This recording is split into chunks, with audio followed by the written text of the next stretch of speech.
ഇന്ന് ശരിയാക്കുന്നത് തലശ്ശേരി ബിരിയാണി ശരിയാക്കുന്ന അതേ കൂട്ട് ഉപയോഗിച്ചിട്ടുള്ള ഒരു മട്ടൻ ബിരിയാണിയാണ്. അരിക്ക് മാത്രമേ ഉള്ളൂ ചെറിയ വ്യത്യാസം വരുന്നത്. അത് ശരിയാക്കാനായിട്ട് ഈ പാനിലേക്ക് 1 സ്പൂണ് നെയ്യും കുറച്ച് എണ്ണയും കൂടി ഒഴിച്ചിട്ട് നമുക്ക് ഈ ഉള്ളി ആദ്യം ഒന്ന് വറുത്തെടുക്കാം.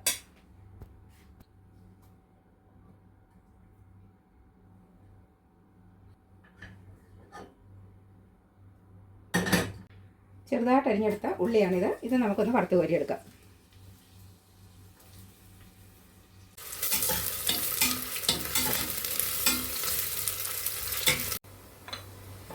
ഈ ഉള്ളി നന്നായിട്ട് മൂത്തിട്ടുണ്ട്. ഉള്ളി നമുക്കൊരു പാത്രത്തിലേക്ക് മാറ്റാം.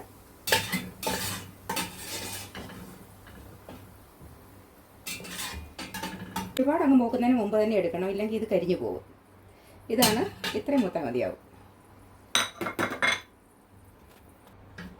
ഇനി നമുക്ക് കുറച്ച് കാഷ്യൂനട്ടും കുറച്ച് റൈസൻസും കൂടെ വറുത്തെടുക്കാം.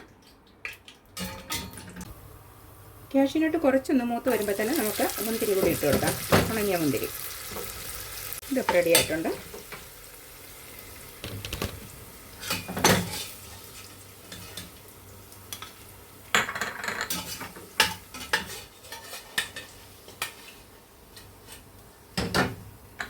ഇപ്പം നമ്മൾ കാഷ്യൂനട്ട് വറുത്ത് കോരി എണ്ണയിലേക്ക് തന്നെ അല്പം മസാലകൾ ഇട്ട് കൊടുക്കാം. കറുവാപ്പട്ടയും ഏലക്കയും ഗ്രാമ്പൂവും ഒക്കെ കൂടെ ഇട്ടിട്ട് അതൊന്ന് ചൂടായി വരട്ടെ. ഈ മസാലകളൊക്കെ മൂത്തിട്ടുണ്ട്. അതിലേക്ക് കുറച്ച് ഉള്ളി ഇട്ട് കൊടുത്ത് വഴറ്റാം.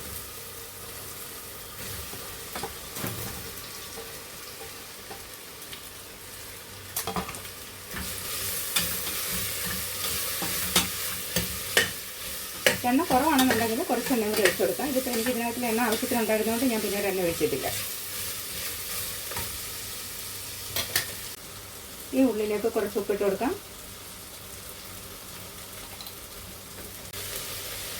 ഈ വഴന്ന് വരുന്ന ഉള്ളിലേക്ക് ചതച്ചെടുത്ത ഈ സാധനങ്ങൾ ഇട്ട് കൊടുക്കണം. ഇത് ഇഞ്ചി, പച്ചമുളക്, മല്ലിയില, പുതിനയില, വെളുത്തുള്ളി ഇത്രയും കൂടി ചതച്ചെടുത്തതാണ്.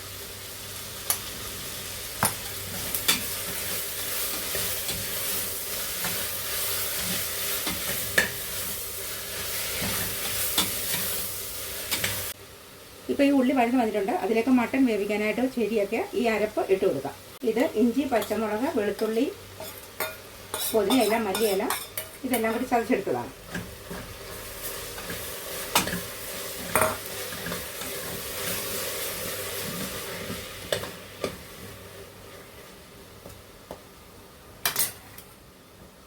നന്നായിട്ടൊന്ന് വഴന്ന് വരട്ടെ.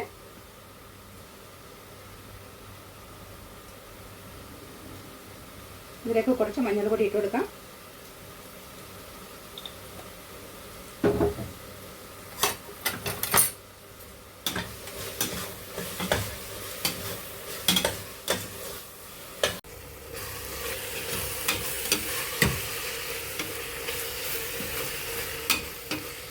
ഇതിപ്പോൾ നന്നായിട്ട് വഴന്നിട്ടുണ്ട്. ഇതിലേക്ക് നമുക്ക് മട്ടൻ ഇട്ട് കൊടുക്കാം.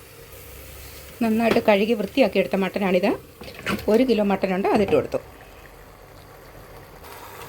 ഇതെല്ലാം കൂടി നന്നായിട്ടൊന്ന് ഇതിനകത്തിലിട്ട് ഒന്ന് വഴറ്റി കൊടുക്കാം. ഇത് ഇന്ത്യൻ മട്ടൺ ആയതുകൊണ്ട് തന്നെ വേവ് വളരെ കുറവാണ്.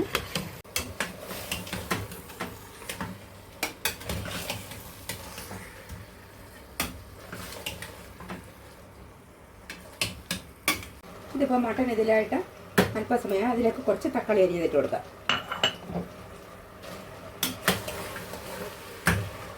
തക്കാളി ഒന്നും നമ്മൾ ആദ്യമേ ഇട്ടാൽ ഒരുപാട് അങ്ങ് വേവിച്ച് കളയണ്ട. ഈ മട്ടൻ്റെ കൂടെ കിടക്കുമ്പോൾ മട്ടന് നല്ലൊരു ഫ്ലേവർ കിട്ടും. ഇതിലേക്ക് അല്പം നാരങ്ങ നീര് കൂടി കൊടുക്കാം.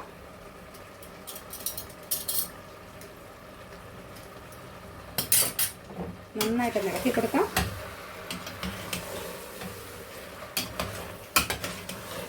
ഇനി നമുക്കിത് അടച്ചു വെച്ചിട്ട് വേവിക്കാം.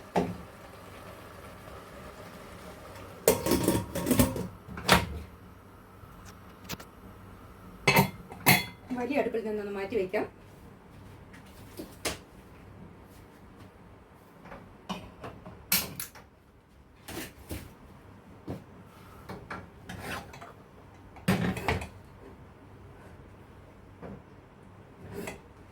വലിയ അടുപ്പാകുമ്പോൾ ചിലപ്പോൾ നമുക്ക് ഇതിന് കങ്ങൽ കയറും, പിന്നെ അതിൻ്റെ ടേസ്റ്റ് എല്ലാം പോവില്ലേ. ഈ അടുപ്പാകുമ്പോൾ ഇതിന് പാകമാണ്. അവിടെ ഇരുന്നത് റെഡിയാവട്ടെ.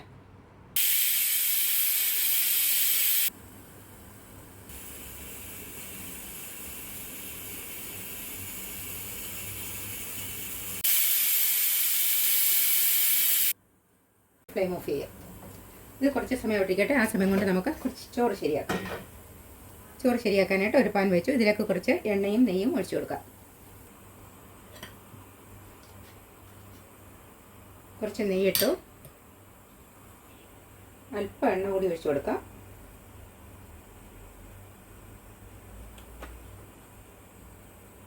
ഈ ചൂടായ എണ്ണയിലേക്ക് ഒരു ചെറിയ കറുവാപ്പട്ട, 2-3 ഏലക്ക, 2-3 ഗ്രാമ്പൂ, ഒരു ചെറിയ ബേ ലീവ്സ് ഇതിട്ടൊന്ന് ചൂടായി വരുമ്പോഴേക്കും അരിഞ്ഞു വെച്ച ഉള്ളി കുറച്ച് മാത്രം അതിലിട്ട് ഒന്ന് വഴറ്റിയെടുക്കണം. അത് കൂടുതൽ മൂത്ത് പോകുകയൊന്നും വേണ്ട, ഒന്ന് വഴന്ന് വന്നാൽ മാത്രം മതിയാവും.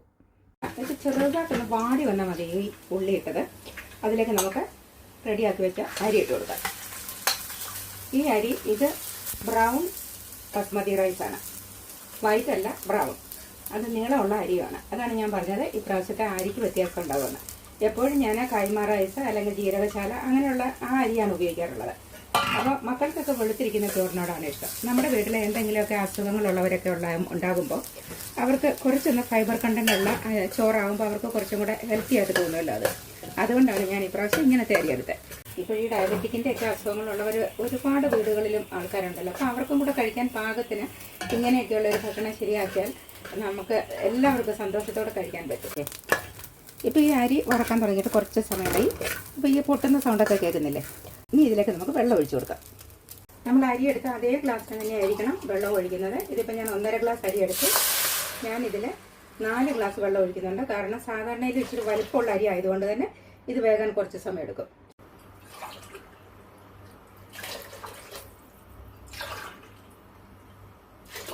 ഇപ്പം 4 ഗ്ലാസ് വെള്ളം ഒഴിച്ചിട്ടുണ്ട്.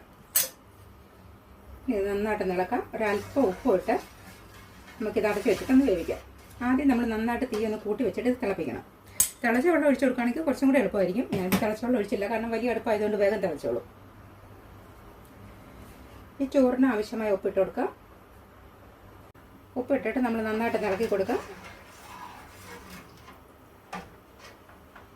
എന്നിട്ട് നമുക്കിത് അടച്ച് വെച്ചിട്ട് ഒന്ന് വേവിക്കാം.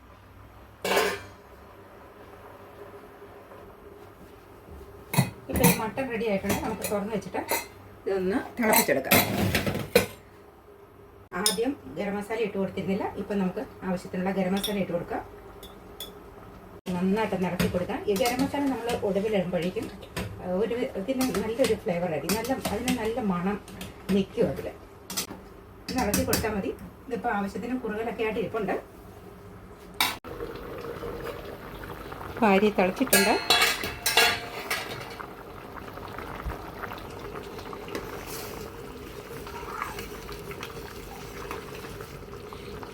ഇനി നമുക്കിത് മീഡിയം തീയിൽ വെച്ചിട്ട് വേവിച്ചെടുക്കാം.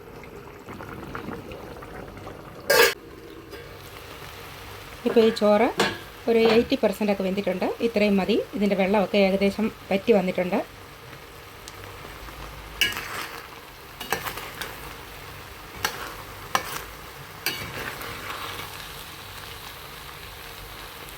ഇനി നമുക്ക് ഫ്ലെയിം ഓഫ് ചെയ്യാം. ഇനി നമുക്ക് ബിരിയാണി ശരിയാക്കാം. ഇതുപോലെ ഓട്ടയുള്ള ഒരു തവ വാങ്ങിക്കാൻ കിട്ടും. അപ്പം നമ്മുടെ പാത്രത്തിൽ തീ കയറാതിരിക്കും. അത് ഈ ബർണറിലേക്ക് വെച്ച് കൊടുക്കുക. അതിനുശേഷം നമുക്ക് മട്ടൺ ഈ പാത്രത്തിലേക്ക് ആക്കിയിട്ടുണ്ട്. അതിങ്ങനെ എടുത്ത് വെക്കുക. അപ്പോൾ മട്ടൻ കറി ഇതിനകത്തിലേക്ക് പകർന്നു ഞാൻ. നല്ല ടേസ്റ്റായ മട്ടൻ കറിയാണ് ഇത്. ഇതിൻ്റെ ടേസ്റ്റ് നോക്കിയിട്ട് ഇത് നമ്മൾ ബിരിയാണി അല്ല എന്തിൻ്റെ കൂടെയും കഴിക്കാൻ നമുക്ക് അത്ര ടേസ്റ്റിയായ മട്ടൻ കറിയായിട്ടാണ് ഇത് കിട്ടിയിട്ടുള്ളത്. നമ്മൾ വറുത്ത് വെച്ചിരുന്ന കുറച്ച് ഉള്ളിയും നട്ട്സും കൂടെ ഇതിലേക്ക് ഇട്ട് കൊടുക്കാം. അല്പം മല്ലിയില ഇട്ട് കൊടുക്കാം. അല്പം പുതിനയില ഇട്ട് കൊടുക്കാം. വേവിച്ച് വെച്ച ചോറ് ഇതിലേക്ക് ഇട്ട് കൊടുക്കാം.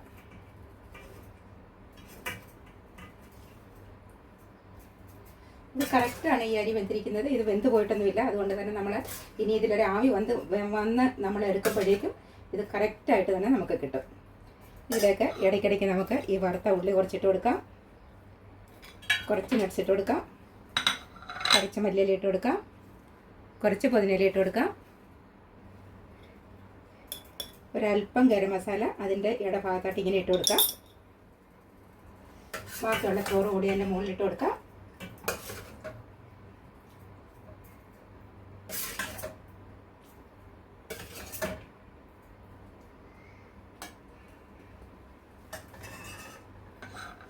വീണ്ടും ഈ ഉള്ളിയും കാഷ്യൂനട്ടും എല്ലാം വറുത്തത് ഇതിൻ്റെ മുകളിലേക്ക് ഇട്ട് കൊടുക്കുക.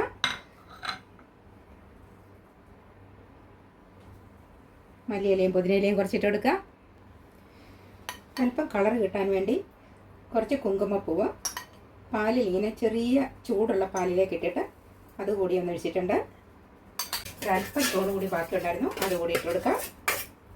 ബാക്കിയുള്ള എല്ലാ സാധനങ്ങളും കൂടെ ചേർത്തിട്ട് നന്നായിട്ട് ഇതിനെ ഒന്ന് അലക്കരിക്കാം. ബാക്കിയുള്ള ഇലകൾ കൂടി ഇട്ട് കൊടുക്കാം. ഒരല്പം ഗരം മസാല കൂടി ഇട്ട് കൊടുക്കാം. അത് ആവി വരുമ്പോൾ ഈ ചോറിന് നല്ലൊരു ഫ്ലേവറായിരിക്കും. ബാക്കിയുള്ള കുങ്കുമപ്പൂവിൻ്റെ കളർ കൂടി ഒഴിച്ചു കൊടുക്കാം. നമുക്കതിൻ്റെ ആ യഥാർത്ഥ ടേസ്റ്റ് അടിക്കറ്റം വരെ പോയി കോരിയെടുക്കുന്നതിന് പകരം അതിൻ്റെ ഗ്രേവി ഒരല്പം ഇതിൻ്റെ സൈഡിൽ ഇങ്ങനെ ഒഴിച്ചു കൊടുത്താൽ ഈ ചോറിൻ്റെ ആവി വരുന്നതിനോടൊപ്പം ഇതൊരു നല്ല ഫ്ലേവറായിരിക്കും. ഞാൻ അങ്ങനെ ചെയ്യാറുണ്ട്. ഇടയ്ക്കിടയ്ക്ക് ഒരല്പം ഇങ്ങനെ വെച്ച് കൊടുക്കാറുണ്ട്. കുറച്ച് മതി. എന്നിട്ട് ഒരല്പം നെയ്യ് കൂടി ഇതിൻ്റെ മുകളിൽ ഇങ്ങനെ ആക്കി കൊടുത്താൽ ഇതാവി വരുമ്പോൾ ഈ ബിരിയാണിക്ക് പറഞ്ഞറിയിക്കാൻ വയ്യാത്ത ടേസ്റ്റും മണവും ഒക്കെ ആയിരിക്കും. ഇനി ഇത് നമുക്ക് അടച്ചു വെച്ചിട്ട് ഒന്ന് ആവി വരട്ടെ. ഇത് നമുക്ക് രണ്ട് രീതിയിലും അടച്ചു വയ്ക്കാം. ഇത് സാധാരണ മാവൊക്കെ ഇതിൻ്റെ സൈഡിലൊക്കെ വെച്ചിട്ടൊക്കെ വെക്കാറുണ്ട്. ഞാനിപ്പോൾ മാവൊന്നും വെക്കുന്നില്ല. ഈ ലിഡ് കൊണ്ട് തന്നെ ഞാൻ ഇങ്ങനെ അടച്ചു വയ്ക്കുകയാണ്. എന്നിട്ട് നമുക്ക് ഇതിൻ്റെ പുറത്തൂടെ ഒരു ഫോയിൽ ചുറ്റി വെക്കാം.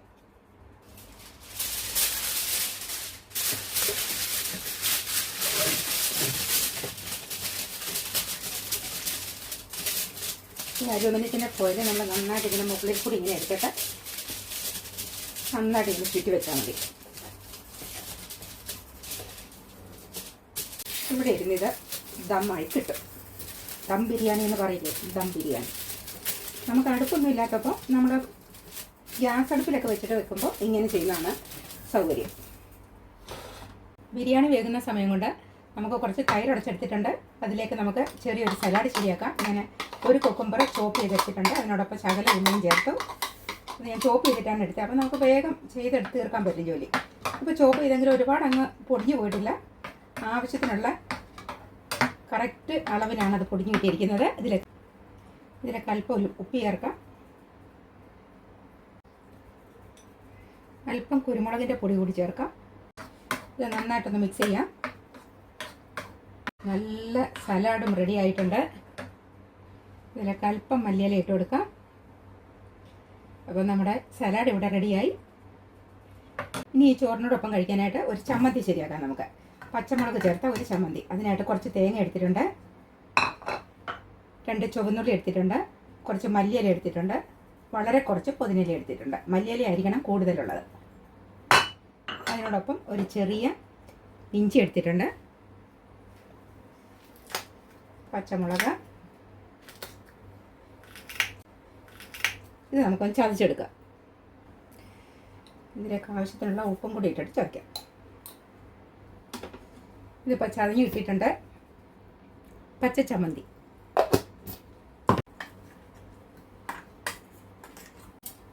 ഈ പച്ചച്ചമ്മന്തിയിലേക്ക് അല്പം ലെമൺ ചേർത്ത് കൊടുക്കാം. ലെമൺ കൂടി ചേർക്കുമ്പോൾ ഇതിന് നല്ല ഒരു ടേസ്റ്റ് ആയിരിക്കും. ഒരുപാട് ലെമൺ ആയി പോകരുത്. അപ്പോൾ പുളി കൂടിക്കഴിഞ്ഞാൽ അതിൻ്റെ ടേസ്റ്റ് പാടെ പോകും. ഇപ്പോൾ നമ്മുടെ പച്ചച്ചമ്മന്തി നല്ല കറക്റ്റായിട്ട് റെഡി ആയിട്ടുണ്ട്. ഇത് ഈ ചോറിൻ്റെ കൂടെ കഴിക്കാൻ, ഈ ബിരിയാണിയുടെ കൂടെ കഴിക്കാൻ വളരെ ടേസ്റ്റാണ്. അപ്പോൾ നമ്മൾ ബിരിയാണി റെഡിയായ നേരം കൊണ്ട് അതിന് സലാഡ് റെഡിയാക്കി, അതിന് ചമ്മന്തി റെഡിയാക്കി.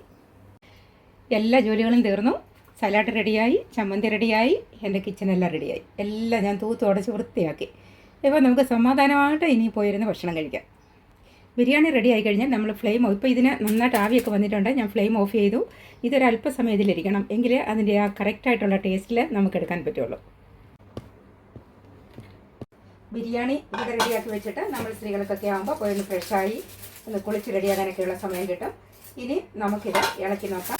ഇത് നമ്മൾ ഈ പാത്രത്തിന് മുകളിൽ കൂടെ തന്നെ ഈ ഫോയിൽ ചുറ്റി വെച്ചിരുന്നത് കൊണ്ട് അതിൻ്റെ ഫ്ലേവറൊക്കെ അതിൻ്റെ ഉള്ളിൽ തന്നെ നിന്നിട്ടുണ്ട്.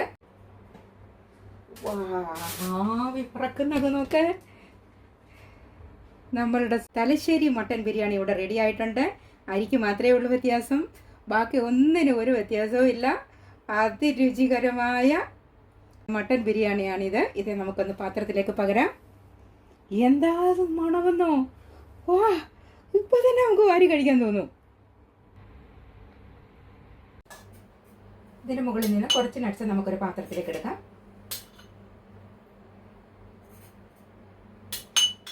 ഇതിവിടെ ഇരിക്കട്ടെ.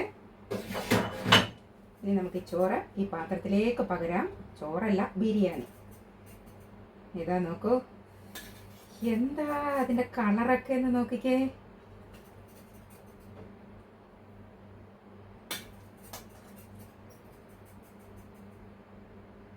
ചോറൊട്ടും വെന്തു പോയിട്ടില്ല, എന്നാൽ നല്ല മയം.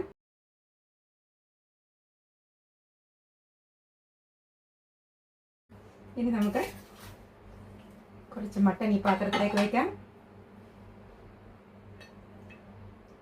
നല്ല ജ്യൂസിയായ മട്ടൻ. ഇതിലേക്ക് നമുക്ക് കുറച്ച് ചോറും കൂടി ഇടാം.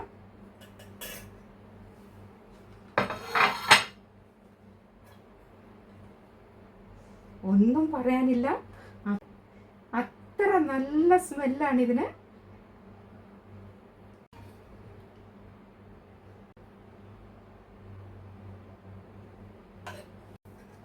ഇപ്പം നമ്മളുടെ ബിരിയാണി ഒരു പാത്രത്തിലേക്ക് ആക്കിയിട്ടുണ്ട്. അതിലേക്ക് നമ്മൾ ശരിയാക്കിയ ചമ്മന്തി കൂടി വയ്ക്കാം. നല്ല പച്ച ചമ്മന്തി, വളരെ ടേസ്റ്റിയായ ചമ്മന്തിയാണ്. ഇതിനോടൊപ്പം നമുക്ക് കഴിക്കാൻ സലാഡുണ്ട്. അതിൻ്റെ കൂടെ ഒരു പപ്പടം കൂടി വെച്ചാൽ ഇതാണ് നമ്മുടെ അടിപൊളി മട്ടൻ ബിരിയാണി.